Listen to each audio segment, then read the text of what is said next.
This is the Your Kick-Ass Life podcast, episode number 79, with guest Tara Mohr. All links and resources you hear in this podcast can be found by going to yourkickasslife.com/79. This is the Your Kick-Ass Life podcast with Andrea Owen, a no BS guide to self-help and badassery. Because ladies, let's face it, life's too short for it to not kick ass. And here's your host, the girl who serves it up straight with a side of crazy, Andrea Owen. Hey there, ass kickers. I hope you are doing so awesome today. I just want to say a quick thank you for showing up and listening to my podcast. I appreciate it from the absolute bottom of my heart. I just love that I get to spend this time with you. So today's podcast episode, I'm going to tell you about Tara Mohr in just a second here, but I wanted to make sure that I mentioned I have something amazing and free coming up. So starting on January 11th, I am hosting my third wildly popular The Kick-Ass Courage Project's 7-day challenge. It's been a while since I haven't done it since June of this year, of 2015. So if you haven't done one with me, and even if you have, y'all, I switched it up a little bit. Days 3 and 4 are different than they were before. I noticed that the days 3 and 4 were kind of tricky for people. So I'm like, all right, you know what? I need to go in and change it. I need to listen to the people and make it a little bit easier for you guys. And so I did that. So it is a little bit different from the last 2 times I've done it, but extremely impactful. This 7-day challenge, what I hear the most from the women that sign up for it and take it is, I can't believe I'm not the only one. That is the thing I hear over and over again, because so many of us live our lives and we feel like we're the only one that struggles this way. So what the heck is the 7-day challenge about? No, it is not like the burpees challenge or anything like that. This is a little bit of a deep dive, y'all. Like, this kind of throws you in the deep end, and I'm there with you, teaching you how to swim here. We're talking all about your inner critic, your negative self-talk, that feeling of not enough, beating yourself up, always feeling like you're falling short. If you can relate to any of those, get your asses over to yourkickasslife.com/7. It's a 7-day challenge, yourkickasslife.com/7-day challenge, all one word there. There's a link to it in the show notes in case you missed it. And I am excited to do it again. This always rallies up a ton of women. I remember the first time I ran it. Well, it's been a total of, it's almost 3,500 women have gone through it, and it's incredible. And I love doing it. It's emotionally exhausting for me. Like, I won't lie. That's why I only do it a couple times a year. Because it just brings out so much love and emotion and compassion and learning and wisdom and shifting. And it's just one of those things that I absolutely adore all of you, and I just love bringing you all on this journey. I'm at a bit of a loss for words. It's one of those things that I can't explain it. You need to just experience it. yourkickasslife.com/7-day challenge. It's totally free. You get worksheets every day, emails every day. You don't have to show up live to any calls or anything. It's all at your own pace, but we do 7 days in a row. So go on over there to check it out. And let me tell you a little bit about today's guest. As always, very excited. Tara Mohr is an expert on women's leadership and well-being. She helps women play bigger in sharing their voices and bringing forward their ideas in work and in life. Tara is the creator of the Playing Big Leadership Program for Women, which now has more than 1,000 graduates from around the world. Her book, Playing Big, Find Your Voice, Your Mission, Your Message, named a Best Book of 2014 by Apple's iBooks, shares her pioneering model from the acclaimed leadership program for making the journey from playing small, being held back by fear and self-doubt, to playing big, taking bold action to pursue what you see as your callings. A Coaches Training Institute certified coach with an MBA from Stanford University and an undergraduate degree in English literature from Yale, Tara takes a unique approach that blends inner work and practical skills training. Her work has been featured on national media from the New York Times to the Today Show to Harvard Business Review, and has captivated women from all walks of life, including Maria Shriver, Jillian Michael, and Elizabeth Gilbert. So without further ado, here is Tara. Hey there, ass kickers. Welcome to another edition of the Your Kick-Ass Life podcast. As always, I'm very excited to be here on episode 79 with Tara Mohr. Tara, thank you so much for being here today. Oh, thanks for having me. I'm delighted. It feels like 150 years ago, but I interviewed you in 2012. I remember that well. Which in the life coach industry kind of is, with how quickly things change, does feel like 150 years ago. But since then, you have come out with the book Playing Big, and we're very excited because the paperback version has come out. So yes. Congratulations. New into the world. Yeah, like a rebirth. It is. It's another round of bringing it into the world, which is really cool. Awesome. And so that's really where I want to start, because I was digging into it, and I love that your very first chapter in Playing Big is on the inner critic, which is a topic that we talk a lot about here over Your Kick-Ass Life. And I'm so glad, that more and more it's coming out into the open in personal development. And I love in the book that you have like a table where, because we all love, to see figures and tables and stuff. But I love that you map out what is inner critic thinking and what is realistic thinking. So can you give us like a couple of examples of that? Absolutely. And I'll first say I put that in the book, and I've started to include it in my work because I found everywhere I went, when I talked to women about the inner critic, and especially in environments where people were doing a lot of critical thinking in their job, like corporate life, academia, people who had a lot of education prior to what they were doing now, people were always asking me, yeah, but how do you know if you're just being realistic? Or what if the situation is really dire? What if you really aren't ready for that? Yeah. It's like, oh yeah. And I definitely, I never want to be the everything is rainbows, butterflies life coach. I do not want to be that. And of course, I really value critical thinking and realistic thinking. So I wanted to tease that apart more as I was seeing it come up for people. And so some of the guidelines, some of the clues. One, your inner critic is never going to talk about a situation in a nuanced way. The inner critic isn't really able to see the gray, whereas true realistic thinking is able to see the complexity, will not see things in black and white terms, but will see some of the middle ground that's probably there and some of the gray. Another one is that the inner critic usually speaks in very kind of declarative ways in our minds. You are going to mess this up. You aren't ready for that. You've never been a good negotiator. Realistic thinking, true realistic thinking, tends to be very curious and ask a lot of open-ended questions. So it would be able to assess in a more realistic way, like, I'm not feeling like I'm ready for this. I wonder if I am. How can I find that out? So it would immediately moves into seeking solutions, trying to gather data, which your inner critic will never do. And then lastly, you can also tell them apart a little bit by tone. The inner critic will tend to, not all the time, because sometimes our inner critics can be very, very sneaky, but often our inner critics will speak in a fairly anxious, chattery, fast, broken record kind of tone. And true realistic thinking, it is calmer, more grounded, more emotionally neutral. Absolutely. I 1,000% agree with everything you said. And I often get that question of, okay, since my intuition, my inner wisdom is also an inner voice, like, how do I decipher between the two? Especially because these women have been listening to their inner critic for decades, and my people tend to have a really hard time slowing down and listening to that voice of inner wisdom. So it can be tricky, but I love how you kind of spell it out. And it really is just, yes. I find that the inner critic sometimes is like panicked. Like, oh my God. Yeah. Yeah, because, and certainly in the Playing Big model, we look at the inner critic as an expression of our safety instinct.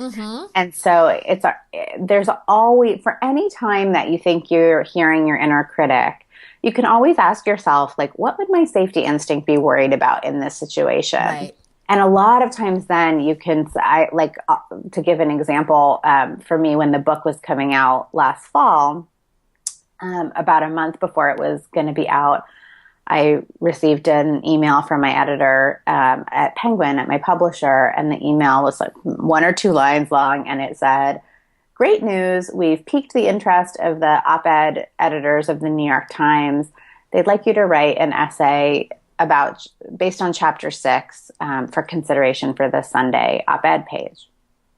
So I saw that email, and my first thought was, oh no, now I'm going to have to waste all this time trying to write an essay because I can't tell my publisher I'm not even going to try.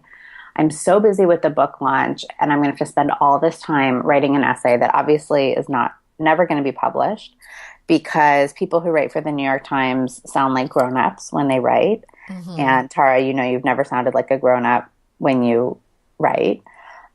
Totally hearing my inner critic, and heard that voice for about 5 days before the first time I had the thought, that might be my inner critic now.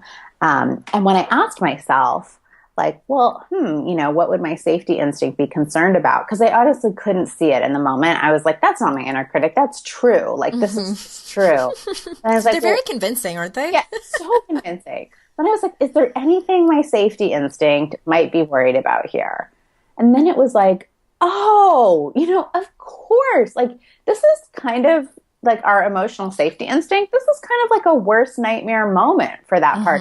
That's like, we're going to write our opinion on an opinion page of a well-known paper. Like, one thing we know absolutely for sure is that a whole lot of people aren't going to like it. And they're going to tell you about it. And that's even if it gets published. A safety instinct also doesn't like that we're going to send in this essay when a possibility is that they write back and say, "Nice try, sweetie. Like, that was a really cute effort you made there to be a real serious person." So it's usually all about fear with the inner critic, but it's hard to see. Yeah, it is. And I love that you pointed to something really important too, and that is the whole aspect of being curious and taking the time, because like a lot of times we hear like, oh, fuck that bitch fear, and like, let's just tell her to shut up, and I'm like, hold on, sister, like, this is still a part of you, and it's like this biological thing that we have, and it, like you said, it's a matter of safety, a matter of emotional safety, and you are absolutely, like, you have permission to be a little bit afraid that people are going to totally disagree with your opinion in the New York Times. Like, that would be a little bit painful. We're all human at the end of the day. But I think, like, what's important is, where are you letting it stop you? Where are you letting it make decisions that don't serve you? Exactly. And I believe we should really be responding to the scared part of ourselves, pretty much like we would respond to a child who is feeling freaked out about some sort of change. Like, we wouldn't yell, we wouldn't swear at them, we wouldn't try and beat them up. No, we would like respond with empathy and kindness, but we also wouldn't let that child's fear run the show. Like, we wouldn't, we wouldn't not cross the street to get to where we're going because that child was feeling nervous for a second. We would talk to them about it. We would make sure it happened safely, but we wouldn't let them direct the show. Absolutely. So, yeah. I use the metaphor of like driving the bus, and so many of us just like let our inner critic drive the bus, and then we're kind of like in the back seat, like timidly raising our hand, like, well, I would like to turn left. Inner critic's like, nope, not going to happen. Yeah. So it's up to us to get into the front seat. And I love that. I love that chapter. So on your website, you actually have what you call the 10 rules for brilliant women. And the first one is make a pact. Can you explain what this means and why it's so incredibly important? Well, I love that you're asking about that, because I don't get to talk a lot about that now. I wrote the 10 rules in 2010, and they really went quite viral, and they're still, I love having them. They're sort of a great entry point for people on my website. But thank you for asking about them, because I often don't get to speak about them for depth now. Yeah. So, make a pact is rule number 1. And the idea there, it's of course about making a pact with yourself. And I'll just share from my own story here, because that was really the genesis of that rule for me. When I was before I switched onto this career path, I was in a different career. I worked in the philanthropic world. So I was working for a large foundation, helping to give away money. I felt pretty good about the work I was doing. I liked my colleagues. I liked my paycheck. I liked my office. Like, I was not, and I think I share that because I think it's important. A lot of us want to make major change in our lives, not because the status quo is horrible, but because it's not living up to what we would hope we would feel in terms of the vibrancy and meaning. And I used this, Mary Oliver's phrase is really coming up for me here. I used my one precious life well, right? And so that I knew I was copping out at that level.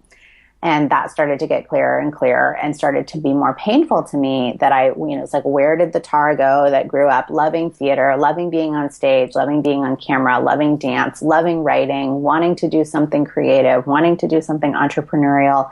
Like, where did she go and why did she get so buried? And I remember very clearly, one of the first things I did in that exploration process was I hired a coach, and I didn't know anything about the life coaching industry, really. I knew a little, and I kind of, in a random way, hired this coach. I literally could not understand anything that he said because he had such a heavy accent. Oh my gosh. And how many sessions did it take you before you said anything? No, but I loved this coaching because despite not being able to understand anything he said, truly, like, the warmth and love for this buried self that this man had for me, I could feel completely. And he could just I could vaguely be like, okay, that was a question about, something about what do I love, maybe. And then I would talk, and then he would ask another question. And really, because of the level of love that was in his voice, for that buried self, I started to open up a little more to that buried self and what was there. And, at that time, I had no idea how I could get to what I wanted, and it didn't seem very attainable. It was like, I have a business, I have an MBA, I'm in the social sector, I have like a social sector resume, I haven't written creatively in years. I wear a bunch of tweed business suits, meetings with other foundations, but I'm like seeing this goddessy looking woman who's like over here wearing tunics with long hair, and like, how the F am I going to get there, kind of thing. And the first thing that was such a transformational shift for me was that feeling of, I'm getting back on my own side. And it almost felt like a physical shift to me of, I have no idea how. This is not about knowing the plan, but I am switching my loyalty back to that self that wants to come out, and making a pact to say to her, I don't know how we're going to get there, but I want you to know now I'm going to start trying, and I'm not going to abandon you again. So that's the pact. Wow. That's powerful. I've never heard it explained that way. And it's so simple yet so profound. The whole concept of really just committing to yourself. And I think that happens for many people. And it actually happened for me too. I had a different circumstance. I completely fell on my face and picked myself up and was like, I'm done with really bad relationships, etc. But I had the same experience where I didn't know what it was going to look like. And trust me when I tell you, like, I like to control things. So many of us do. Right. But there's so much power in that. And, for anyone listening, I think that we make up that there's power in knowing what the path is going to look like. There's power in the itinerary, in the syllabus, but that's not what making a pact really is, it sounds like. Yeah, for me, that wasn't the foundation of it. And one of the things that I later wrote about that kind of came out of that experience is that for me, I know I thought that then it meant, okay, well, if I got to be writing again, and if I got to have that entrepreneurial career, and, if those things came into being, then I would start to feel that vibrancy and sense of aliveness and joy that I was looking for. But what I didn't expect was that a lot of that joy and vibrancy came back right after I got back on my own side. Mm-hmm. Was it kind of like after you made the decision even? Yeah, it was like, and I think and I see this a lot with women that, especially around our callings, like I want to pursue this art form, or I want to start this organization in my community, or I have this like vision for a really cool project, or I just want to do something in this direction. We don't realize how much will change when we just give ourselves full permission to want what we want. Like so much of the suffering is coming from not fully just allowing the desire. And when we finally speak the desire, welcome it, say, I had no idea how we're going to get there, but I am totally okay with the truth that this is what I want. That changes our mood and state of being immediately. So it's really cool because it's kind of like you actually get the payoff before you even have to do much outer work. Absolutely agree. And it's interesting. I've had private clients who have signed on to work with me before, and we haven't even gotten on the phone yet. And they're emailing me like saying like these awesome things are happening. And it's just about them like making that commitment to themselves before they've even started to do the work yet. Yeah. And it really is such a mind shift when you are, and I think too, you have to be ready. And I think any of you listening, and I'm not saying this like as an out, but if you're not ready, just, ask the universe to get you there and put you on the path to get there, because it's coming. It's coming. Mm-hmm. For sure. And if anyone wants to read the rest of those, the 10 rules, if you go, all the links and resources are at yourkickasslife.com/79, everything that we're talking about here today. And one of my favorite blog posts that you wrote is from like back in 2013, and just to remind you what it was about, but you called it a helpful little question. And you talk about asking yourself this one particular question when something happens in our life that shakes us up a little bit. And you use the following examples, like he hasn't called back, she snapped at me, they gave the job to someone else. And the question that you state is, what am I making this mean? So can you explain to the listeners how to use this? Yeah. That, with all the really difficult but also good things that happen in our lives, there's the fact of what happened. And then there's this thing that kicks in, which is our brain's immediate desire to interpret it and make sense of it and give a reason for it. And this is where we can get really, really misled, because we've all got our particular lens, our way of seeing the world, of seeing human beings, our relationship patterns, our wounds, and that will determine the story we tell about how to interpret facts. I'll give an example from my life from this week. This just happened 2 days ago, where something unexpected happened in my husband's work day, and he got a really cool opportunity to meet someone that he thinks is cool, but someone that is like really important in my constellation of people I admire that I have never met. And I was pissed. I was like happy for him on the mental level, and everything below my neck, like everything in that chest heart area was like, oh, this is a toughie. And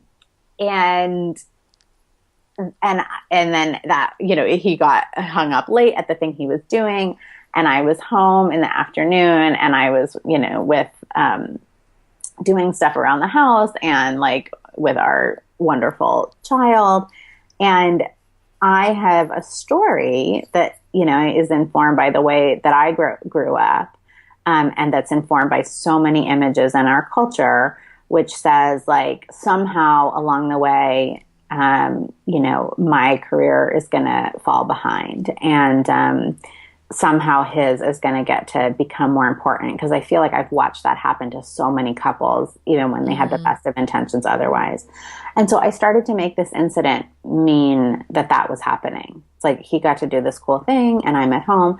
And I knew I was layering a story on it to it. And I knew my work was going to be like, nope, actually what happened is like he had this weird serendipity where he got to meet this person. That does not mean. It doesn't mean you're getting divorced. Doesn't know. And I wasn't worried about getting, I was more worried about like, it doesn't mean I'm going to end up at home washing the dishes for the rest of my life where I have opportunities. That's what I was worried about.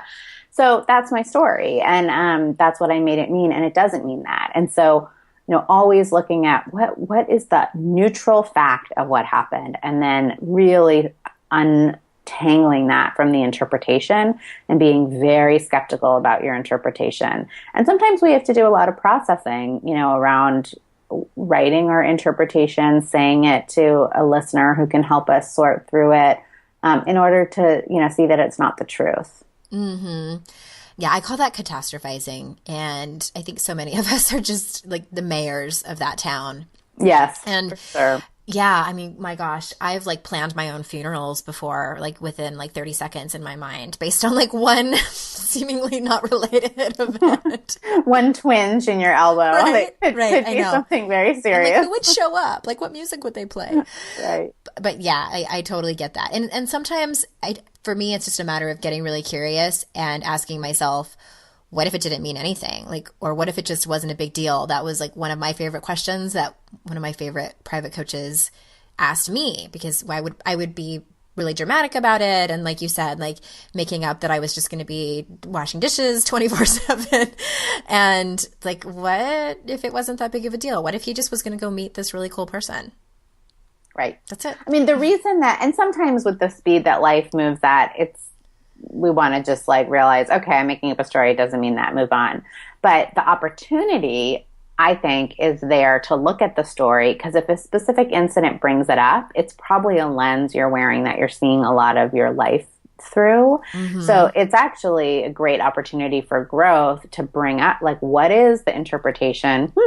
Why is that my default interpretation of things? Where did that come from? And do I want to let that go? Not just for this incident, but more broadly. Right. Absolutely. For sure. So, what surprises you about the work you do with women?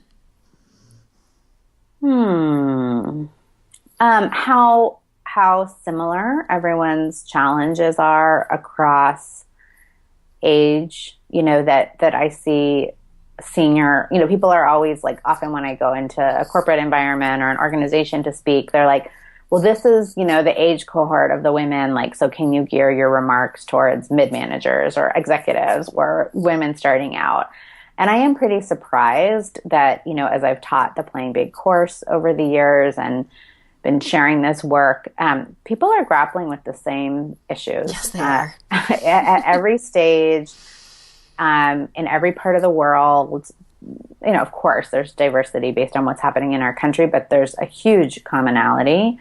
So that has been a big surprise. And then also, I, especially recently, have been really surprised by the shift in the corporate world towards a lot more openness around doing inner work, and even framing things in a sort of secular, in a kind of spiritual, universal but spiritual way. Mm-hmm. A big part of my work is around the inner mentor and helping women access what I call the inner mentor, which is a vision of an older, wiser version of themselves.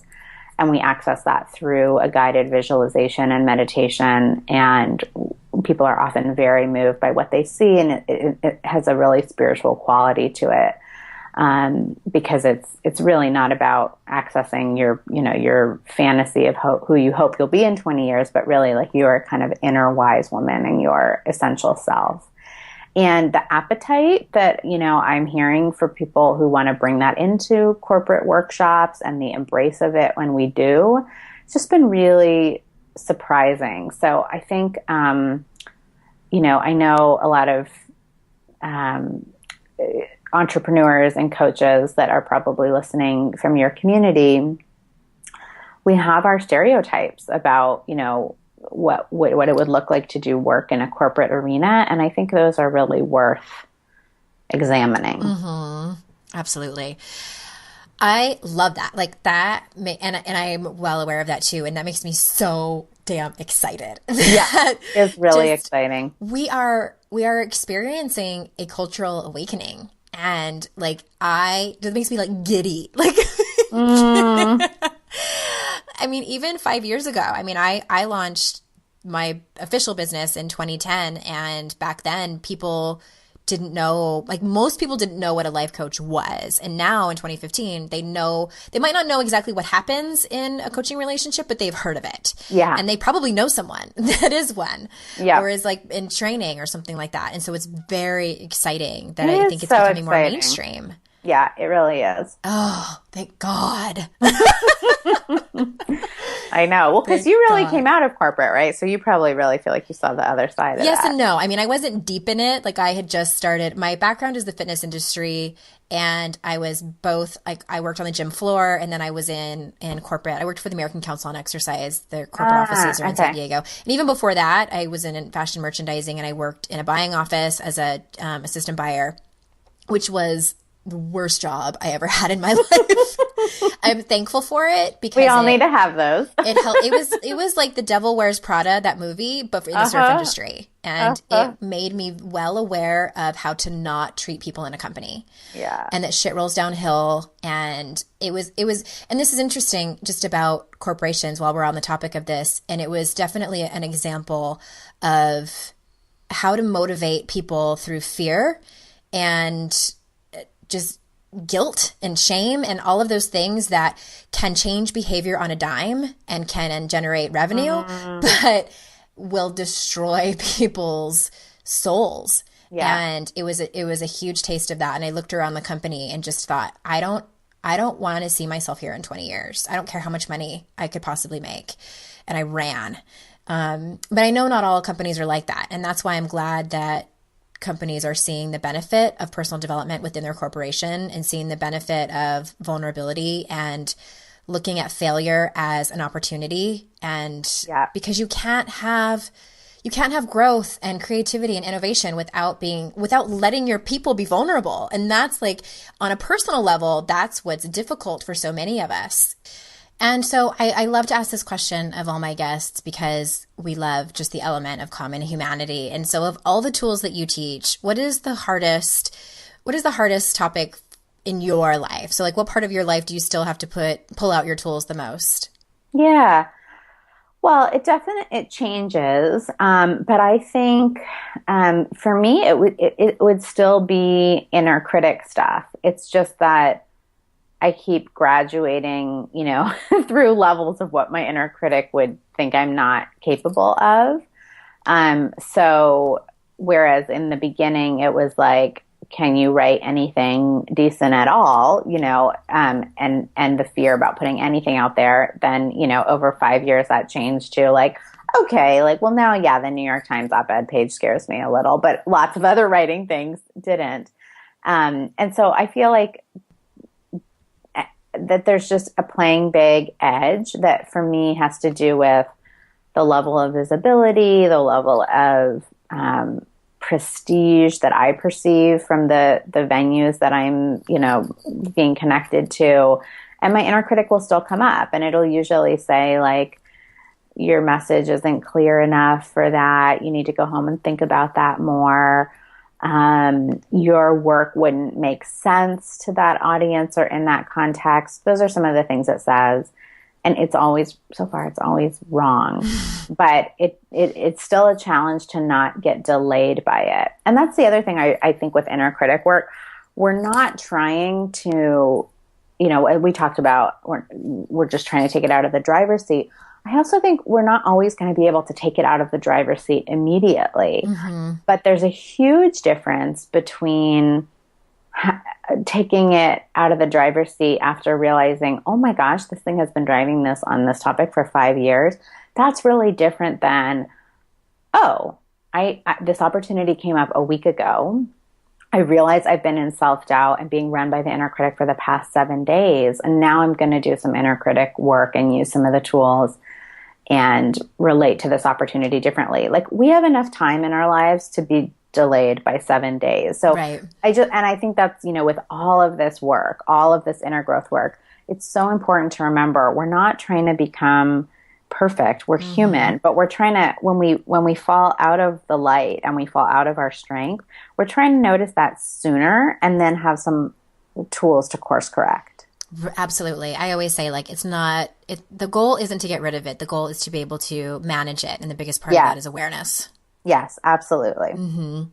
Well, thank you so much for being here. And I know that your book in paperback just was released yesterday. And so if anyone wants a direct link to that, you can go to yourkickasslife.com/79 and find it there. And where else can people find out more about you, Tara?